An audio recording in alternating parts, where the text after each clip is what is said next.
Bismillah, Assalamualaikum warahmatullahi wabarakatuh. Hai anak-anakku sekalian, calon generasi pemimpin negeri ini. Bertemu kembali dengan Bu Eni, tentunya masih pada mata pelajaran pendidikan Pancasila dan Kewarganegaraan. Untuk materi pertama di kelas 12 kita akan membahas kasus-kasus pelanggaran hak dan pengingkaran kewajiban warga negara. Secara umum kalian sudah sering mendengar untuk istilah hak dan kewajiban warga negara. Nanti ada 4 submateri yang akan kita bahas untuk bab yang pertama ini. Yang pertama adalah makna hak dan kewajiban warga negara. Yang kedua, hak dan kewajiban warga negara dalam Pancasila. Yang ketiga, kasus-kasus pelanggaran hak dan pengingkaran kewajiban. Dan yang terakhir adalah penanganan pelanggaran hak dan pengingkaran kewajiban. Mari kita simak untuk perbedaan hak asasi manusia dan hak warga negara. Dapat kita lihat bahwa antara hak asasi manusia dan hak warga negara memiliki beberapa perbedaan. Yang pertama, bahwa hak asasi manusia itu melekat kepada diri setiap manusia, sedangkan hak warga negara melekat dalam diri manusia dalam kedudukan sebagai warga negara.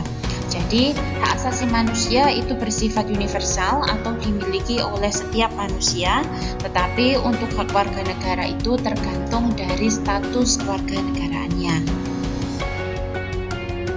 Selain hak asasi manusia dengan hak warga negara, kewajiban asasi dan kewajiban warga negara juga memiliki perbedaan.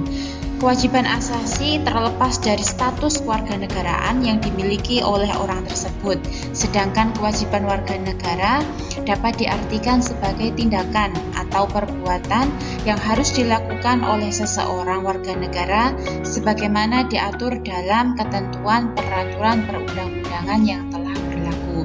Jadi, kalau kewajiban asasi itu kewajiban dasar yang dimiliki oleh setiap orang terlepas dari status kewarganegaraannya, tetapi jika kewajiban warga negara itu tergantung dari status kewarganegaraan yang telah diatur dalam ketentuan perundang-undangan. Nah, berikut merupakan contoh-contoh hak warga negara yang ada di dalam Pancasila. Sila yang pertama, menjamin hak warga negara untuk bebas memeluk agama sesuai dengan kepercayaan serta melaksanakan ibadah sesuai dengan ajaran agama masing-masing. Untuk sila kedua, memiliki kedudukan yang sama dalam hukum serta mendapatkan jaminan dan perlindungan hukum. Pada sila ketiga, memiliki hak dalam keberagaman yang dalam masyarakat Indonesia, seperti hak mengembangkan budaya daerah untuk memperkaya kebudayaan nasional. Di sila keempat, menjamin partisipasi politik warga negara yang diwujudkan dalam bentuk kebebasan berpendapat dan berorganisasi serta hak partisipasi dalam pemilihan umum. Sedangkan sila yang terakhir atau sila kelima, mengakui hak milik perorangan dan dilindungi pemanfaatannya oleh negara serta memberi kesempatan yang sebesar-besarnya kepada masyarakat. Kalau tadi mengenai hak dalam Pancasila, yang ini mengenai kewajiban warga negara di dalam Pancasila. Pada sila pertama, mengembangkan toleransi antar umat beragama. Yang kedua, memperlakukan orang lain sesuai dengan harkat dan martabatnya sebagai makhluk Tuhan Yang Maha Esa. Yang ketiga, sanggup dan rela berkorban untuk kepentingan bangsa dan negara. Di sila keempat, memiliki kewajiban untuk mengutamakan musyawarah mufakat dalam setiap pengambilan keputusan. Dan di sila terakhir, tidak melakukan perbuatan yang dapat merugikan kepentingan umum. Nah, berikut merupakan contoh-contoh hak warga negara yang diatur dalam Undang-Undang Dasar 1945. Di gambar yang pertama ada gambar pelaksanaan musyawarah untuk mufakat yang diatur dalam pasal 28. Di gambar yang kedua adalah kebebasan untuk melakukan ibadah sesuai dengan keyakinannya masing-masing diatur dalam pasal 29. Gambar yang ketiga adalah gambar mendapatkan pendidikan yang telah diatur dalam pasal 31. Dan di gambar yang keempat adalah mengembangkan kebudayaan nasional yang diatur dalam pasal 32.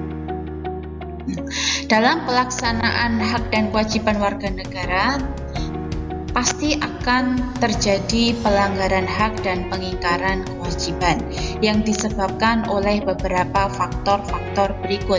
Yang pertama adalah sikap egois atau mementingkan diri sendiri. Yang kedua, rendahnya kesadaran berbangsa dan bernegara. Yang ketiga adalah sikap tidak toleran. Keempat adalah penyalahgunaan kekuasaan. Dan yang terakhir adalah ketidaktegasan dari aparat penegak. Berikut merupakan contoh-contoh pelanggaran hak warga negara. Gambar yang pertama, masih terjadinya kemiskinan atau kesenjangan sosial ekonomi yang tajam yang terjadi di dalam masyarakat. Yang kedua adalah pembakaran masjid. Ini terjadi di Papua, terjadi waktu Hari Raya Idul Fitri. Dan yang ketiga adalah masih terjadinya atau kedapatan anak-anak belum mendapatkan pendidikan secara layak. Dan yang terakhir adalah dalam pelanggaran hak cipta. Berikut merupakan contoh-contoh pengingkaran kewajiban warga negara. Yang pertama adalah pembuangan sampah yang sembarangan atau tidak pada tempatnya. Ini terjadi pembuangan sampah pada pinggir jalan raya. Yang kedua, dapat kita lihat bahwa di situ diatur tidak boleh putar balik, tetapi masih saja terjadi atau masyarakat yang melakukan putar balik. Dan yang ketiga adalah kegiatan coret-coret pada fasilitas umum. Dan yang terakhir adalah gambar seperti ini menandakan masih terjadi atau maraknya kasus korupsi yang terjadi di Indonesia.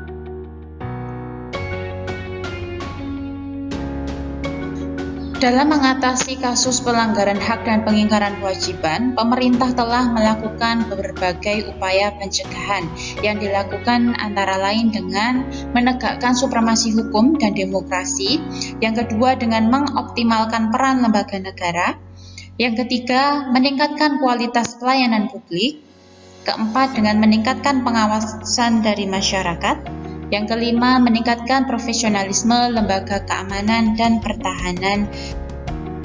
Selain dengan melakukan upaya pencegahan, pemerintah juga melakukan upaya-upaya penanganan kasus pelanggaran hak asasi manusia atau hak warga negara dengan melibatkan peran dari lembaga-lembaga penegak hukum. Yang pertama dilakukan oleh kepolisian. Dalam hal ini melakukan penanganan terhadap kasus-kasus yang berkaitan dengan pelanggaran terhadap hak warga negara untuk mendapatkan rasa keamanan, seperti penangkapan kasus atau penangkapan pelaku tindak pidana umum. Yang kedua dilakukan oleh Tentara Nasional Indonesia. Dalam hal ini melakukan penanganan terhadap kasus-kasus yang berkaitan dengan penanganan gerakan separatis atau ancaman keamanan dari luar maupun sebagainya. Yang ketiga dilakukan oleh lembaga peradilan, melakukan peran untuk menjatuhkan vonis kasus pelanggaran hak dan pengingkaran kewajiban warga negara. Dan yang terakhir dilakukan oleh Komisi Pemberantasan Korupsi, melakukan penanganan terhadap kasus-kasus korupsi dan penyalahgunaan keuangan. Demikian tadi pemaparan mengenai materi yang sudah kita bahas. Semoga bermanfaat. Sampai bertemu pada video berikutnya. Wassalamualaikum warahmatullahi wabarakatuh.